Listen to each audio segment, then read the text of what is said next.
ప్రస్తుతం ఆ యొక్క నియంత పోకలన్నింటినీ కూడా ప్రజలు ఒక జవాబు ఇవ్వడం జరిగింది.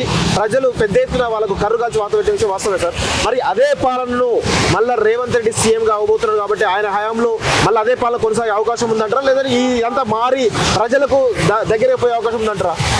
అది రేవంత్ రెడ్డి అవుతాడా, ఇంకొక రెడ్డి అవుతాడా, లేకపోతే కాంగ్రెస్ పార్టీలో ఉన్న బీసీలు ఎస్సీలు ఎస్టీలు ఎవరైతే కాదు సార్.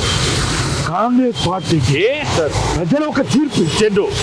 మీరు పాలించండి, మా సేవకులుగా ఉండండి, మా జీతగాలుగా ఉండండి అని ప్రజలకు తీర్పు ఇచ్చిండు. ఆ తీర్పు తగ్గట్టుగా వాళ్ళు ప్రజలకు సేవకులుగా జీతగాళ్ళుగా వ్యవహరించాల్సినటువంటి అవసరం ఎంతైనా ఉన్నది. ఎవరైతే మనకు అవసరం లేదు. వాళ్ళు ఎవరన్నా కానీ ఇక్కడ దీన్ని ఇంత పెద్ద పెద్ద ఇదిరా, ఇదేమన్నా రాజుల కోటరా ఇది? ఇదేమన్నా నిజాం కోటరా ఇది? రాజుల కోటలు కూడా అప్పుడు కూడా వాళ్ళ గేట్ల ముందు ఒక ధర్మగంట ఉండేది. ఆ రాజుల కోట ముందు ఒక ధర్మగంట ఉంటది. ఎవరికైనా బాధ అయితే, కష్టం అయితే, లేకపోతే ఇంకా ఏదైనా సమస్య ఉంటే వచ్చి గంట కొడితే ఆ లోపల ఉన్నటువంటి వాళ్ళు వచ్చి వాళ్ళ సమస్య వినిపోయేది.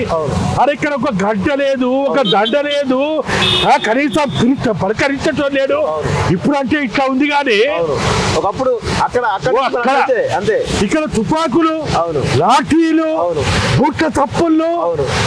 ఇదా ప్రజాస్వామ్యం, ఇదా రాజ్యాంగం, ఇదా ప్రజాపాలన అంటే.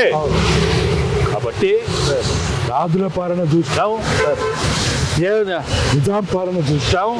కాబట్టి ఇటువంటి దుర్మార్గ పాలన పోవాలంటే మొట్టమొదటిగా అరే నీకు ఎవరిచ్చిండు నీకు ఇది?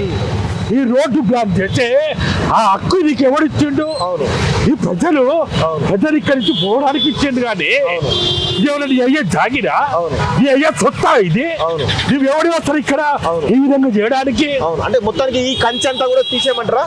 వెంటనే నువ్వు అంబేద్కర్ పేరు పెట్టడం కాదు, ఇక్కడ ఫస్ట్ చేయాల్సింది ఈ మొత్తం ఇక్కడ ఉన్న ఈ వ్యవస్థ అంతా పోవాలి.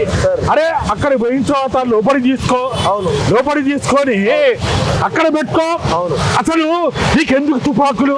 ఈ కంచె అంతా కూడా బద్దలు కొట్టాలంటారా కాంగ్రెస్?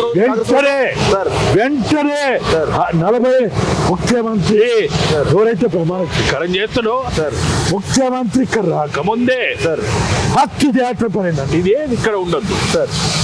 అరే నీకు పోలీసులు ఎందుకయా? నీకు తుపాకులు ఎందుకు? నీకు AK-47 ఎందుకు? అంటే నీకు AK-47 ఓట్లేస్తాయా?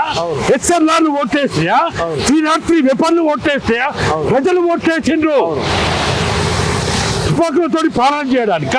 నువ్వు ఇవ్వండి నీకు మిమ్మల్ని ఎవ్వరేం చేయడు. మీరు బట్టలు ఎడిచేసి రోడ్ల మీద తిరిగినా మిమ్మల్ని ఎవరు కొట్టేటోళ్ళు లేడు, చంపేటోళ్ళు లేడు, మీరు జోలికి వచ్చేటోళ్ళు లేరు.